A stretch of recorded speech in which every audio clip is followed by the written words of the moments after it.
Salam saudaraku, semoga kita semua dalam keadaan sehat dan penuh sukacita dalam Tuhan.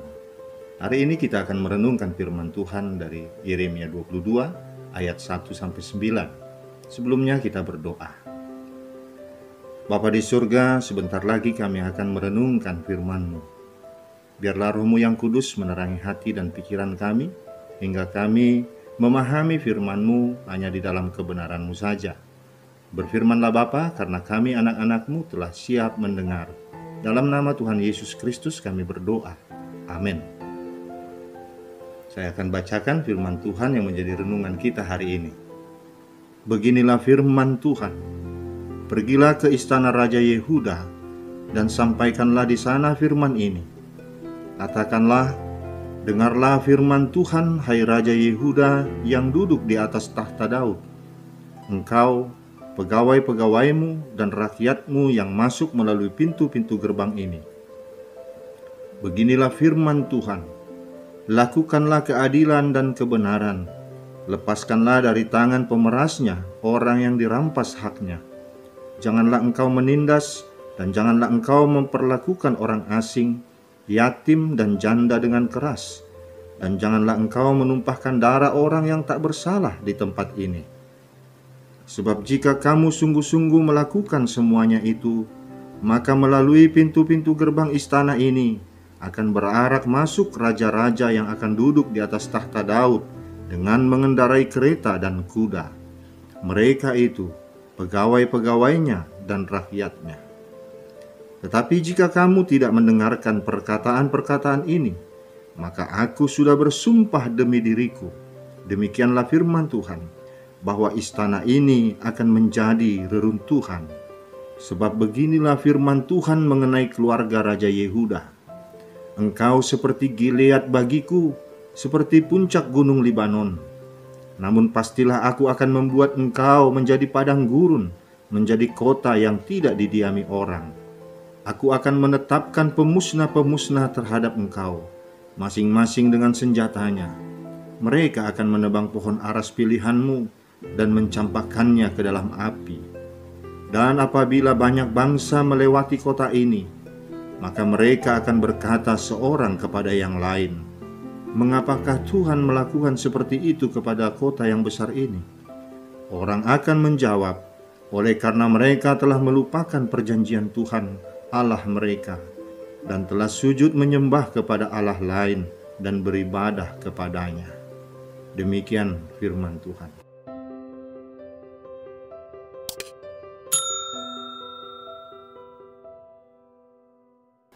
Saudaraku, Nabi Yeremia dipanggil Allah untuk menyerukan pertobatan kepada orang Israel dan Yehuda yang sudah sangat berdosa. Dalam pasal 12 kita melihat bahwa mereka yang mendapatkan seruan dari Yeremia ini adalah mereka yang tampaknya sangat religius. Mereka bukan orang kafir yang tidak tahu tata cara ibadah. Yeremia menyatakan bahwa mulut mereka memuji dan memuliakan Allah. Di sini kita melihat bahwa penampilan luar agamis sama sekali tidak sanggup menutupi kebusukan hati manusia. Allah memandang hingga ke dalam hati. Allah tanpa henti memperingatkan bangsa pilihannya ini. Tapi kali ini secara khusus buat raja dan para pemimpin mereka, supaya mereka dapat menjadi pemimpin yang adil dan benar, agar janji Tuhan tetap berlaku bagi bangsa ini, yaitu tentang keturunan mereka yang akan tetap menjadi raja. Saudaraku, Allah berfirman agar para pemimpin melakukan keadilan dan kebenaran. Hal ini mengingatkan bahwa raja dan para pemimpin, yaitu mereka yang hidup dan berkarya dalam lingkungan istana, yang berfungsi sebagai eksekutif, legislatif, dan yudikatif, melaksanakan tugas dan fungsinya dengan adil dan benar.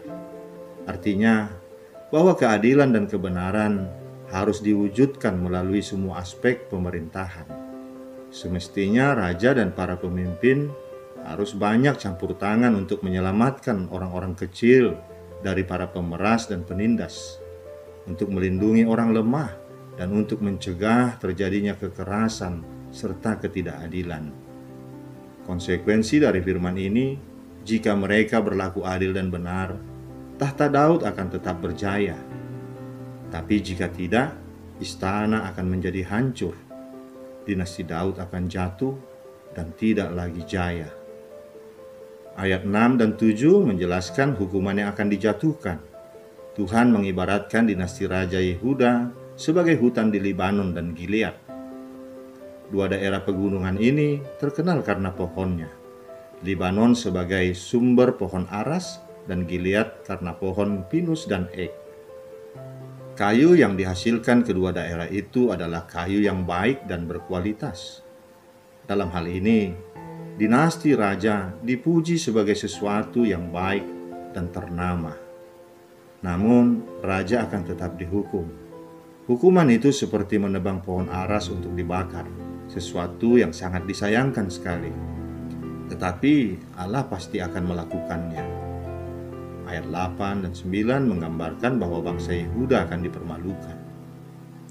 Dan bangsa-bangsa lain akan melihatnya dan memahami bahwa hukuman itu akibat ketidaksetiaan mereka kepada Allah. Dasar dari hukuman Allah terhadap mereka, yaitu oleh karena mereka telah melupakan perjanjian Tuhan, Allah mereka, dan telah sujud menyembah kepada Allah lain dan beribadah kepadanya. Saudaraku, ada sebuah kisah tentang seorang suami yang begitu sabar menghadapi tingkah laku istrinya. Istrinya sudah beberapa kali ketahuan berkomunikasi dengan pria lain dengan mesra. Melalui media-media sosial yang dia miliki, istrinya selalu berkomunikasi dengan seorang pria lain. Dan pada suatu kesempatan suaminya memergoki istrinya sedang bersama pria itu. Lalu dia mengajak istrinya pulang dan menyuruh pria itu pergi. Sesampai di rumah dia bicara dari hati ke hati dengan istrinya, menasihati istrinya, dan memintanya untuk tidak melakukan hal itu lagi. Istrinya menangis dan meminta maaf dan mengaku bahwa dia telah salah. Dia telah mengabaikan ikatan cinta mereka, ikatan keluarga mereka. Setelah itu, kehidupan keluarga ini berjalan normal seperti biasa. Sampai pada tahun berikutnya, beberapa keluarga dari si suami memergoki istrinya baru keluar dari hotel dengan pria lain. Pria yang sama yang tahun lalu juga berselingkuh dengannya. Dan kali ini, suaminya mengusir istrinya dari rumah. Sekalipun istrinya menangis memohon maaf dari suami, tetapi suami punya harga diri. Dia cukup sabar selama ini, tapi istrinya tidak tahu diri. Saudaraku, Allah memang adalah Allah yang panjang sabar. Namun Alkitab sama sekali tidak memiliki gambaran tentang Allah yang bisa dipermainkan. Dalam pasal 15 ayat 1 dan 2, Allah berfirman bahwa doa hamba-hambanya tidak akan menyurutkan murka Allah atas umat yang telah mengkhianatinya. Mereka tetap akan diusir dan dihukum. Yeremia 15 ayat 1 dan 2 mengatakan, Tuhan berfirman kepadaku, sekalipun Musa dan Samuel berdiri di hadapanku, hatiku tidak akan berbalik kepada bangsa ini. Usirlah mereka dari hadapanku, biarlah mereka pergi. Dan apabila mereka bertanya kepadamu, kemanakah kami harus pergi? Maka jawablah mereka, beginilah firman Tuhan. Yang ke maut, ke mautlah. Yang ke pedang, ke pedanglah. Yang ke kelaparan, ke kelaparanlah. Dan yang ketawanan, ketawananlah. Bila raja yang memerintah tidak setia, maka Allah akan menolaknya.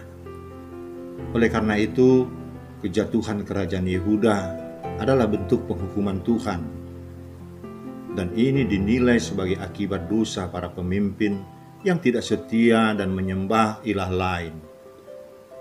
Pada saat itu, keadilan dan kebenaran yang merupakan kehendak Tuhan telah diinjak-injak. Para penguasa melakukan pemerasan, merampas hak orang miskin, menindas orang asing, anak yatim dan janda. Bahkan pengadilan menghukum dan membinasakan orang yang tidak bersalah. Para pemimpin hanya mengejar keuntungan dan melupakan tanggung jawab terhadap rakyat yang dipimpinnya. Semua ini jahat di mata Allah. Karenanya, Ia akan menyerahkan umatnya kepada para musuh mereka. Bangsa itu, khususnya para pemimpin mereka, akan hidup menderita dan terbuang dari tanah perjanjian. Sebuah hukuman yang tidak dapat dihindari, kecuali dengan pertobatan para pemimpin dan seluruh umat. Saudaraku, di negara kita ini, di masa pandemi COVID ini, dihebohkan dengan diskon besar-besaran dari lembaga yudikatif negara kita. Beberapa koruptor besar negeri ini diberikan potongan hukuman. Ada pengusaha, ada pejabat tinggi negara, dari kalangan yudikatif dan eksekutif. Putusan hukuman yang telah dijatuhi, lalu mereka banding, dan hasil banding itu mendapat diskon besar-besaran. Hukuman yang tadinya 4 tahun 6 bulan menjadi 3 tahun 6 bulan. Hukuman yang tadinya 10 tahun menjadi 6 tahun. Kita semua tahu yang mereka korupsi itu adalah uang rakyat yang dihimpun dari pajak rakyat.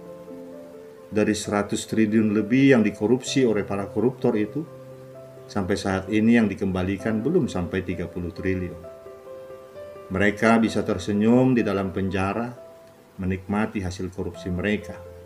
Sementara rakyat semakin menangis, dipaksa untuk membayar pajak kepada negara.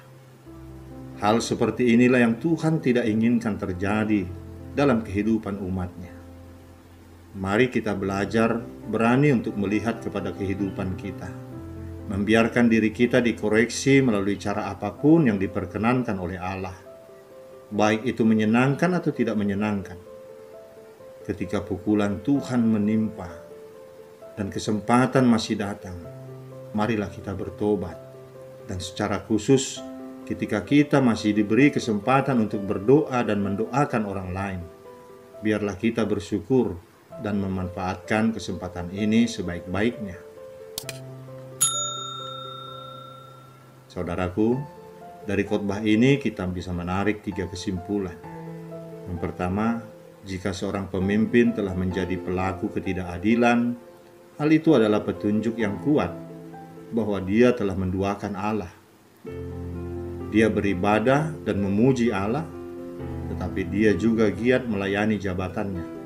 Dia giat melayani uang atau berhala yang lain. Itu merupakan sebuah kemunafikan di mata Tuhan. Kedua, seorang pemimpin yang takut akan Tuhan pasti akan tetap melakukan perintah-perintahnya, dan buahnya ialah ketulusan, keadilan, kebenaran, dan penuh kasih. Tetapi jika buah yang timbul ialah ketidakadilan, ketidakbenaran, kesewenang-wenangan, kita tahu bahwa itu bukanlah perintah Tuhan. Yang ketiga, Tuhan Allah tidak menyukai kelaliman dan kesewenang-wenangan, sebab itu merupakan buah dari pengingkaran akan janji dan tanggung jawab kita pada Tuhan untuk hidup dalam kebenarannya. Saudaraku, kiranya Tuhan Allah memberi kita kekuatan untuk melakukan keadilan dan kebenaran. Amin. Kita berdoa. Bapa di surga, terima kasih atas firman-Mu ini. Kami terpanggil untuk melakukan keadilan dan kebenaran di tengah-tengah kehidupan ini.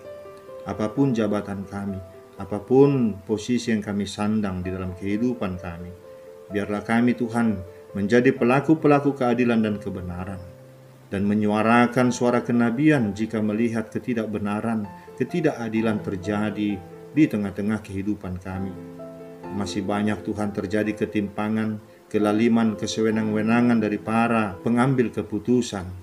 Beri kami kekuatan untuk menyuarakan itu Tuhan, untuk melawan semua itu Tuhan, agar keadilan dan kebenaran-Mu tegak di negeri ini. Kami berdoa untuk para pemimpin yang arif dan bijaksana, pemimpin-pemimpin negeri kami, dari kalangan legislatif, eksekutif, dan yudikatif. Biarlah Tuhan memberi mereka semua hikmat untuk memimpin kami para rakyatnya, agar mereka tidak mementingkan kepentingan diri mereka sendiri, tetapi untuk kemajuan bersama, terutama kemakmuran rakyat dan keadilan sosial di tengah-tengah bangsa ini. Terima kasih Bapa.